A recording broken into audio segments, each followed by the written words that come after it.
जब याद आए। हजारों साल नरगिस अपनी बेनूरी पे रोती रही, कभी कभी खिलता है चमन में दिदावर ऐसा। नमस्कार, मैं नाजिया सैयद। रफी साहब के जन्मदिन के अवसर पर CTV की खास पेशकश वो जब याद आए में आपका स्वागत है। वो जब याद आए। दोस्तों, यूं तो रफी साहब किसी इंट्रोडक्शन के मोहताज नहीं है, क्योंकि उनका नाम ही उनकी पहचान है। 24 दिसंबर 1924 को धरती पे जन्मे इस सितारे ने सपने में भी ये सोचा नहीं होगा कि अपनी मखमली आवाज से वो एक दिन करोड़ों दिलों पर राज करेंगे। सन 1924 में दिसंबर की 24 तारीख की सर्द रात एक ऐसी शख्सियत जमीन पर आई जिसने पूरी दुनिया में मौसीकी की एक नई मिसाल कायम की।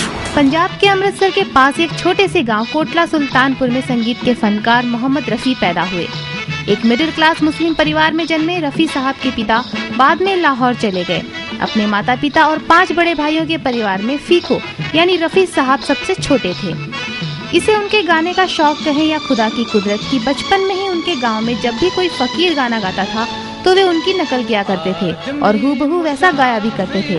उनके इसी फन को पहचाना उनके जीजा मोहम्मद हामिद ने और हमेशा गाने के लिए उनकी हौसला अफजाई भी करते रहे। रफी साहब की आवाज तो उनको खुदा की एक नेमत ही थी और इस बात का अंदाजा इसी से लगाया जा सकता है कि महज 7 साल की उम्र में उन्होंने शास्त्रीय संगीत की तालीम लेनी शुरू कर दी।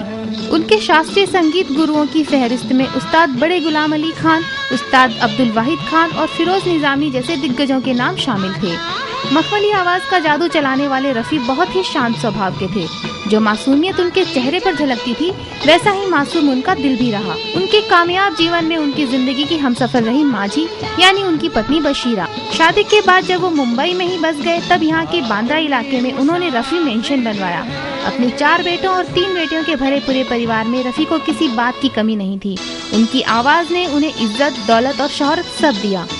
अपनी मर्जी कभी भी उन्होंने अपने बच्चों पर नहीं थोपी और शायद यही एक वजह रही कि उनकी गायकी के पेशे को सिर्फ उनके एक बेटे ने ही अपनाया, लेकिन वो शोहरत उन्हें नहीं मिल पाई जो उनके वालिद रफी साहब को मिली। लेकिन कहते हैं ना कि अच्छे लोगों की जरूरत तो शायद खुदा को भी होती है और अफसोस कि रफी साहब की ये बुलंद आवाज समय से पहले ही हमेशा के लिए खामोश हो गई।